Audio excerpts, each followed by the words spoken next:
თქვენ და არა მარტო თქვენ ამბობთ, რომ იმიტომ რომ ჩვენებებში თითქოს copy-paste-ია, ნებართვები. როცა ჩვენებებში ამბობთ, რომ ნებართვების გაცემა შეეძლო, კონკრეტულად დამისახელეთ ერთი ნებართვა, დამისახელეთ ერთი ნებართვა, რომელსაც მე გავცემდი. რომეო მიქაუტაძე მის წინააღმდეგ შეთქმულებას არ გამორიცხავს. დღეს სასამართლოზე დაკავებულმა მაღალჩინოსანმა აღნიშნა, რომ ყველა მოწმეს საკუთარ აღქმებზე დაყრდნობით საუბრობს და ცდილობენ იმ აზრის გამყარებას, რომ თითქოს ნებართვებს ჰესების მშენებლობაზე ის გასცემდა. ვარაუდები გამოთქვა ზურაბ არველაძემაც, ეკონომიკის სამინისტროს თანამშრომელმა, რომელიც მიქაუტაძის დაქვემდებარებაში იყო. თვლის, რომ მიქაუტაძეს კონკრეტულ კომპანიებში, ნახიდურ ჰესსა და ჯეოკრაფში ბიზნეს ინტერესები ჰქონდა. ცოტა ხნის წინ შევიტყვე. გიორგი მიქაუტაძეს შევხვდი და მითხრა, რომ ეს იყო ოჯახის კომპანია, ნახიდური ჰესი. გიორგიმ როგორც განმიმართა მითხრა, რომ იყო რომეოს ძმა.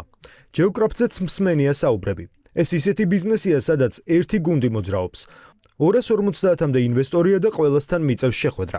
მათგან და სხვა თანამშრომლებთან საუბრით მუსირებდა ეს მოსაზრება. ნახიდური ჰესის მიმართ რა ინტერესი ჰქონდა რომეოს? ამ პროექტის დასრულება. შეიძლება იყო მიზანი თუ სიმძლავრის აუქციონამდე იქნებოდა განაცხადი შემოტანილი, ის იქნებოდა უპირატესი. ჯეოკრაფტმა 29 დეკემბერს დილას შემოიტანა სხვა განაცხადი და უკვე დაბევებულად აღიქმებოდა და შემდეგ შემოიტანა კიდევ. ეს აღვიქვი საეჭოდ. 2 დღეში 2-ჯერ შემოიტანა განაცხადი. საუბრებიდან ვიცი ჯეოკრაფტზეც, გასხვის და ცნობილ ბიზნესმენზე.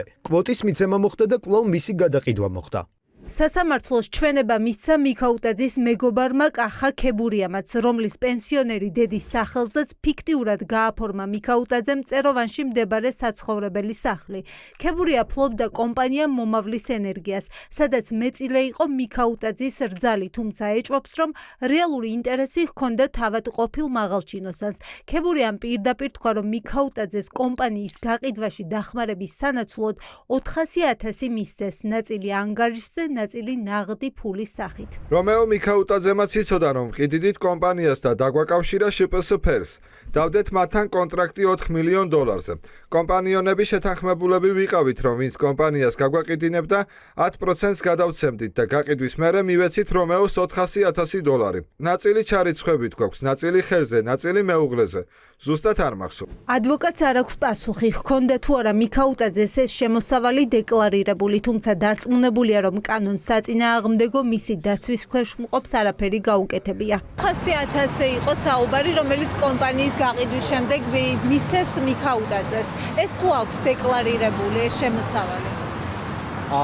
ეს დეკლარირებული რამდენადაც ჩემთვის არ არის ცნობილი, თუ წლევანდელ დეკლარაციაში უწევდა ამის საუბარია, თუმცა ეს არის საჩუქარი, მოწმემ განმარტა, რომ უბრალოდ აჩუქეს მას და აჩუქებდნენ ნებისმიერს, ვინც დაეხმარებოდა ამ კომპანიის გაყიდვაში. სამინისტროს თანამშრომელმა ცალსახად აღნიშნა, რომ ყველა გავლენა, რაზეც ის საუბრობდა გამოძიებისას, ეს არის მისი თანამდებობრივი გავლენები, რომელიც მისი თანამდებობიდან გამომდინარე იყო და არ უგულისხმია არც გამოძიებაში და არც სასამართლოში რაიმე კანონსაწინააღმდეგო და უარყოფითი ამ გავლენების ქვეშ. დღევანდელ სხდომაზე ორივე მოწმეს გაუჭირდა მტკიცებით ფორმაში იმის თქმა, რომ მიქაუტაძე საკუთარ გავლენებს იყენებდა სარგებლის ნახვისთვის. ისინი სუსტან მიცემულ ჩვენებებში ხელს ადებენ მიქაუტაძეს, თუმცა ახლა თავს იკავებდნენ. პროკურორს ეს გარემოება არ უჩენს კითხვას, ხომ არ აიძულეს მიქაუტაძის წინააღმდეგ ჩვენებების მიცემა მოწმეებს. სამართლო პროცესზე მოწმეებმა დაადასტურეს ის ჩვენებები, რაც მისცეს გამოძიების დროს. სხვა მომენტია კონკრეტულად ლექსივით გამოძიებაში რა სიტყვის მოწმე ამას ვერ განმარტავს პროცესზე. რომეო მიქაუტაძის საქმეზე მომდევნო სხდომა 29 ოქტომბერს მისი ყოფილი თანამშრომლების გამოკითხვით გაგრძელდება.